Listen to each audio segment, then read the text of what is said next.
Good evening, and welcome to the Droid You Are Looking For podcast, News Edition. My name is Mr. J, also Todd. Well, that's really my real name, but I go by Mr. J. I'm cool like that. Today, we're just going to go over a couple quick things. 3 topics to be exact. It's not fully ready for a full podcast yet, but it's working its way there. Tonight, I was supposed to have a couple of my fellow mins on. Unfortunately, due to engagements, they weren't able to join, and I couldn't bring myself to pass up on this news. So let's get started.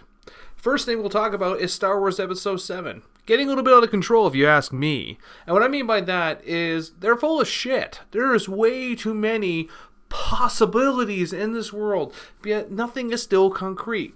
With a date of May 2015 and nothing to show for it. Sorry, it was not May, December of 2015 with nothing to show for it. It does piss me off. But what they did report recently is that Jesse Plemons, which is conveniently the name Todd from Breaking Bad, aka dyslexic Matt Damon, is a possible lead role. That's pretty strong. I mean, he's a good actor and all, but I don't want to be a bitch and say he doesn't deserve something. But quite honestly, let's ask each other, does he deserve this? I don't think so. But then we keep going on. Michael Fassbender. Why wouldn't we want him in this film? I asked myself this question, my mind exploded. I don't know what about you, but think about his past roles. The first thing that comes to my mind, he's got to be a fucking Sith. He just has to be a Sith. I can't think of him in anything else just because he has that demeanor.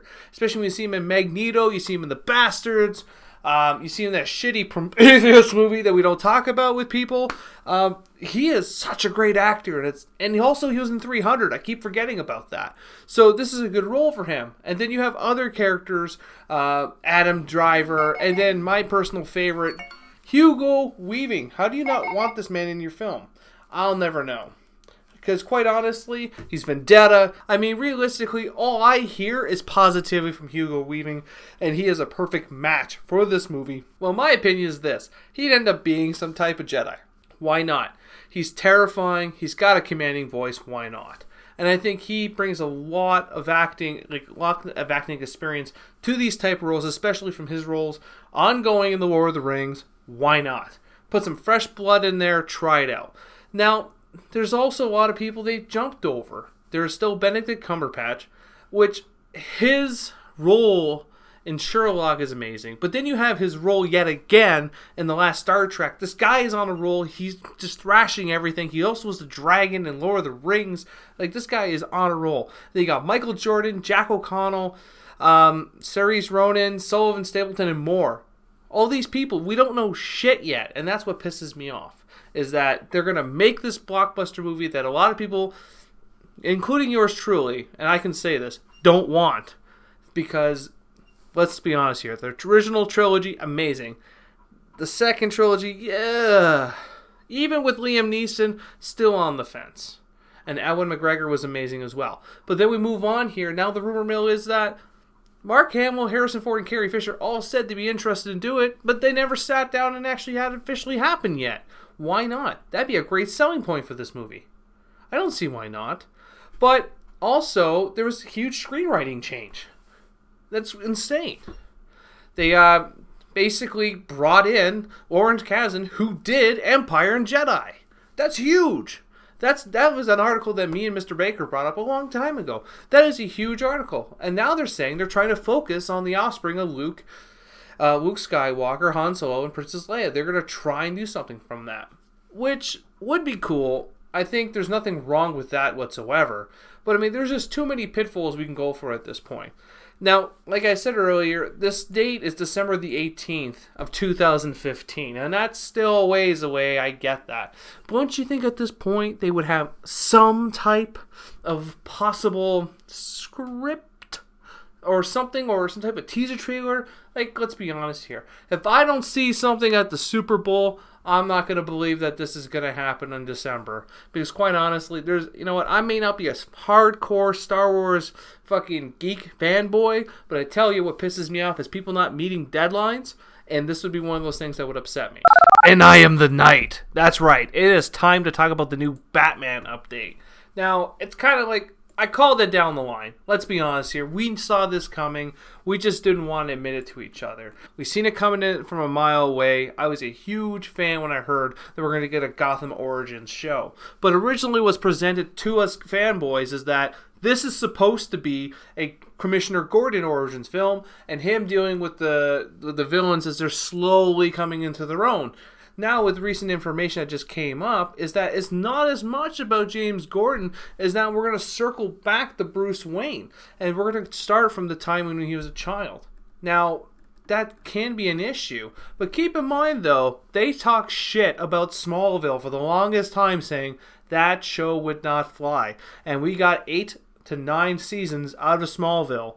Even though I'm not going to say Smallville was a great show. It had a lot of great elements involved, but unfortunately there's some things it did kind of lean off of. I get that. However, in this type of show, this is a huge piece right now. There's a lot of Batman momentum going on, and I'm not even talking about Batfleck. We're just talking about Nolan's Batman Empire. He has the Blu-ray box that just came out, and they're constantly doing new pops in the animated series. And there's been some new animated shows, such as the Dark Knight Returns Part 1, Part 2, which was inspired by Frank Miller's novel, that was absolutely amazing. So to screw this up right now is probably not in their best interest. But it was quoted earlier that this is not one of the things that you bought a franchise and none of the characters people know. We will follow Bruce Wayne right up to the point where he gets interesting. So what's that mean? Does that mean it's going to build up to Batman 0 year or year 1? Sorry, year 0, year 1. Like that's what I'm worried about, is because I'm a huge fan of Batman. Well, more of the Joker. But the point is that there's certain things you shouldn't fuck with, and with Bald Batfleck aside, and Val Kilmer and George Clooney's nipples aside, we got to be careful about this. This is going to become a TV show. And hopefully when they sat down and started writing out the screenplay, they were watching S.H.I.E.L.D., which is what I'll get to in a minute. They were watching S.H.I.E.L.D. from all the mistakes that Joss Whedon's making right now. I know some people will say I disagree, but let's be honest with each other. When you're calling in favors from people who were in your shows before, may not be working out for you. So the question is about this show is that, one, are we going to see the original kid that played Bruce Wayne when he was younger? Because that'd be perfect, but that's a perfect world. And as well, how long is this show? What's the show's end game? Where is it going to go? Where is it going to stop, I guess? Let's say, will it stop just as he puts the cowl on? Like, technically, that's what Smallville did. They got to the point where the suit needed to come on. They're like, we got to end the show now. But you know what, to be honest, I actually did like that Superman. So I kind of felt a little cheaped out there that we didn't get to see him in the costume, because quite honestly, I think the guy deserved the costume. But what do I know, right? I'm just another fanboy.